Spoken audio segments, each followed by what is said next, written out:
Hello students, आप Manoj sir from learning point. तो बेटा, जैसा कि जो भी मैंने सिंटेक्स में मैंने आपको पढ़ाया उसी का मैं कुछ प्रैक्टिस सेट लेकर के आया हूं, जो कि मैं इसके पहले भी आपने देखा होगा, मैंने एक वीडियो डाला था। तो आज भी मैं वर्ब्स पर ही टॉपिक मेरा है कि कहां पर हम सिंगुलर वर्ब का प्रयोग करेंगे और कहां पर प्लूरल वर्ब का प्रयोग करेंगे। तो ये आपको जानना बहुत ज़रूरी है, क्योंकि ऐसा कोई कम्पिटिटिव एग्ज़ाम नहीं है जिसमें कि इस तरह के क्वेश्चन एराइज न होते हों। चाहे आपका डिफेंस कोई भी हो, एनडीए हो, XY ग्रुप एयरफोर्स का हो या CHSL हो, अब कितना मैं नाम लूँ, हर कम्पिटिटिव एग्ज़ाम में इस तरह से क्वेश्चंस एराइज होते हैं। और भी मैं जो पेपर हुए हैं किसी भी मतलब गवर्नमेंट जॉब का, उसको भी मैं डालूँगा। तो ठीक है आप, लेकिन हाँ एक चीज़ है कि आप वीडियो को बेटा पूरा देखा करो। जब तक से आप वीडियो को पूरा नहीं देखेंगे तब तक से आप बिल्कुल इसका फ़ायदा नहीं उठा पाएंगे और ना आपके लिए कोई फ़ायदेमंद होगा। ओके, तो वीडियो को आप पूरा देखिए, लाइक करना बिल्कुल नहीं भूलेंगे, शेयर भी करेंगे, और जो भी अभी तक से सब्सक्राइब वगैरह नहीं किया होगा वो सब्सक्राइब ज़रूर कर लेगा, क्योंकि हर 1-2 दिन के बाद आपके पास एक नई नई वीडियो जाती रहेंगी। ओके, तो ठीक है बेटा, अब हम आते हैं जो मैंने आपको दिया है प्रैक्टिस में, इसको आपको करना है। पहले आप इस क्वेश्चन को अपने से देखें और पहले मैं आपको कुछ सेकंड का मैं समय देता हूं। ओके,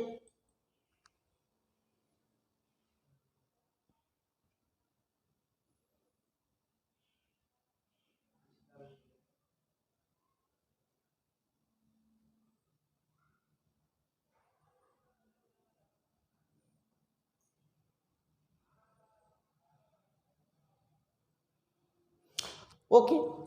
अब देखिए, ये आपको बस कोई अलग से नहीं करना है, जो मैंने आपको सिंटेक्स में पढ़ाया है उसी से ये क्वेश्चन है।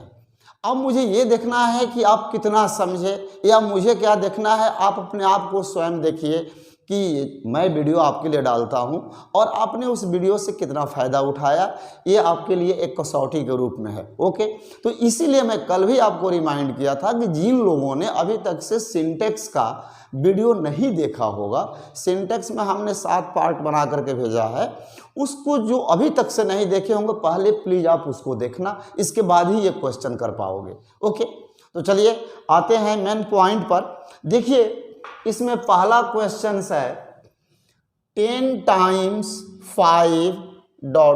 50।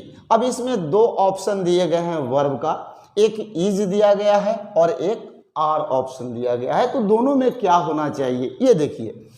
10 टाइम्स 5 कहा गया है कि अर्थमेटिक के हिसाब से कोई भी जब नंबर आता है तो हमेशा सिंगुलर माना जाता है, इसलिए 10 टाइम्स 5 इज होगा। इसमें इज जो होगा ना करेक्ट होगा, यहां पर हम इज को फिल करेंगे।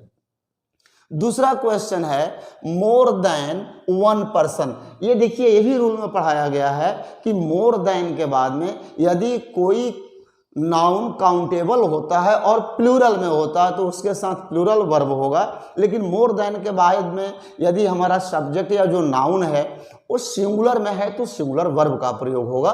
तो यहाँ भी देखिए मोर देन 1 पर्सन। अब यहाँ 2 ऑप्शन दिए गए हैं, हैज, हैव। यहाँ पर हैज होगा, और हैज इसलिए होगा क्योंकि 1 पर्सन ये सिंगुलर नंबर है। अगला एग्जाम्पल है नाइदर ही नॉर हिज वाइफ। अब देखिए, ये भी रूल बताया गया है कि यदि 2 प्रोनाउन या 2 नाउन आइदर और या नाइदर नॉर से जुड़े हों तो जो अंतिम वाला, जो बाद वाला जो नाउन होगा, यदि वो प्लूरल है तो प्लूरल वर्ब का प्रयोग करेंगे, यदि सिंगुलर में है तो सिंगुलर वर्ब का प्रयोग करेंगे। तो यहाँ नाइदर ही नॉर हिज वाइफ क्या है, सिंगुलर है, इसलिए यहाँ पर वर्ब हैज का प्रयोग होगा, यहां भी हैज का प्रयोग करेंगे। ठीक है, ही एंड आई, वह और मैं। तो वह और मैं ये 2 पर्सन हो गए, यानी कि प्लूरल में हो गया, इसलिए यहां पर ही एंड आई वर होगा, वर इन दिल्ली टुगेदर। इस प्रकार से वर आपका सही ऑप्शन है, और इसमें देखिए हैज होगा। अगला है एज एंड एक्सपीरियंस।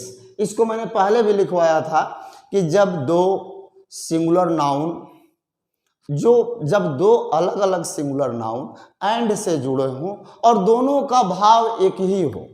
जैसे हमने आपको एग्जाम्पल थोड़ा याद करेंगे कि मैंने उस एग्जाम्पल में दिया था स्लो एंड स्टेडी।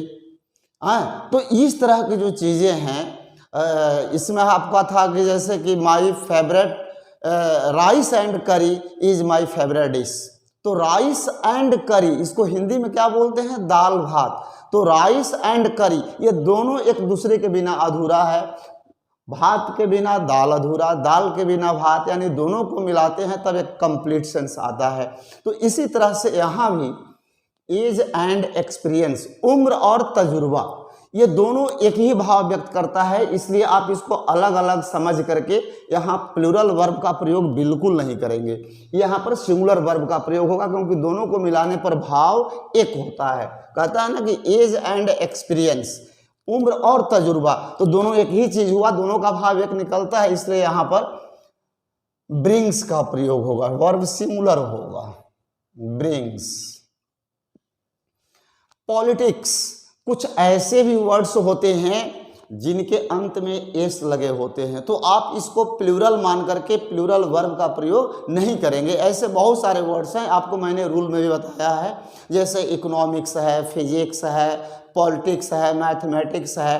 अब तमाम एग्जाम्पल्स मैंने आपको बताए थे, तो उस हिसाब से पॉलिटिक्स इज होगा, politics is a dirty game, यानी कि इसमें ऑप्शन इज करेक्ट है। ईच ऑफ द बॉयज, अब देखिए बेशक यहाँ द बॉयज है लेकिन इसके पहले ईच ऑफ लगा है, और जब सेंटेंस में ईच ऑफ का प्रयोग पहले किया गया है तो हमेशा सिंगुलर होता है। तो each of the boys was होगा, वॉज सिंगुलर वर्ब का प्रयोग होगा क्योंकि ईच ऑफ हमेशा सिंगुलर माना जाता है।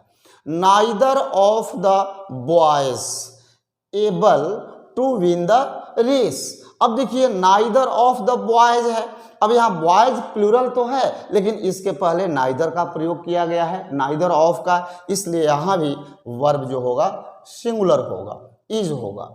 ऑयल एंड वाटर ये दो अलग अलग चीज़ें हैं, यानी कि ऑयल एंड वाटर ये दो अलग अलग को जब मिला करके हम जब बनाते हैं कि तेल और पानी, यानी कि दो हो गया, यानी कि प्लूरल हो गया, इसलिए यहाँ पर डू का प्रयोग होगा, वर्ब डू का प्रयोग करेंगे।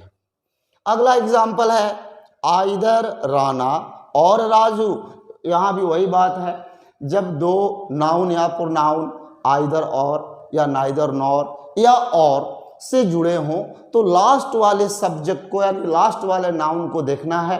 यदि प्लूरल में है तो प्लूरल वर्ब का प्रयोग करेंगे, यदि सिंगुलर में है तो सिंगुलर वर्ब का प्रयोग करेंगे। तो यहाँ देखिए आइदर राना और राजू, राजू क्या है, सिंगुलर है, इसलिए यहाँ पर वर्ब हैज का प्रयोग होगा, यानी कि singular verb has correct answer है। It is I who, it is I who, ये रूल कहता है कि यदि कोई भी एंटीसीडेंट आया हो, जैसे यहाँ पर आई है यानी हु के पहले आई है, तो अब हम आई के हिसाब से यहाँ पर वर्ब का प्रयोग करेंगे, यानी कि आई है तो इसके साथ वर्ब एम का प्रयोग होगा। Who, it is I who am to blame, यानी कि एम जो है करेक्ट आंसर है। यदि मान लीजिए हु से पहले ही रहता तो फिर यहाँ इज का प्रयोग होता, यदि हु के पहले दे रहता, यू रहता तो फिर यहाँ पर आर का प्रयोग होता। तो ये चीज को भी समझना है बेटा। 25 ईयर्स, देखिए 25 ईयर्स जो है ये कि कंपाउंड वर्ड है, और जब कोई कंपाउंड वर्ड, जब कोई भी नाउन कंपाउंड वर्ड में रहे और वो एडजेक्टिव का कार्य करता है तो हमेशा सिंगुलर होता है, इसलिए 25 ईयर्स इज होगा, इज, यानी कि ये जो इज सिंगुलर वर्ब है यहाँ पर इज का प्रयोग किया जाएगा। 25 ईयर्स यानी इज का प्रयोग होगा, is a long time. The village of our country, कहता है कि हमारे देश के गांव, तो हमारे देश तो एक है लेकिन गांव तो अनेकों हैं, यानी कि विलेज की बात हो रही है। विलेज क्या है, यहाँ प्लूरल में है, इसलिए यहाँ पर प्लूरल वर्ब आर का प्रयोग होगा, यानी कि आर बिल्कुल सही जवाब होगा। ओके, अगला देखिए example, the examination of the boys. यहाँ बॉयज बेशक है, लेकिन किसके बारे में बात हो रही है, कह रहा है कि the examination of the boys, यानी लड़कों का परीक्षा, यानी एग्जामिनेशन क्या है, ये सिंगुलर है, ये सिंगुलर को इंडिकेट करता है, इसलिए यहाँ पर सिंगुलर वर्ब इज का प्रयोग होगा। इज करेक्ट ऑप्शन है, यहाँ पर हम इज का प्रयोग करेंगे। अगला है स्टोरीज ऑफ एनिमल्स, जानवरों की कहानियां, यानी कि स्टोरीज ऑफ एनिमल्स, एनिमल्स भी प्लूरल है, स्टोरीज भी प्लूरल में है, ये तो स्पष्ट हो जाता है कि यहाँ पर प्लूरल वर्ब अट्रैक्ट का प्रयोग होगा।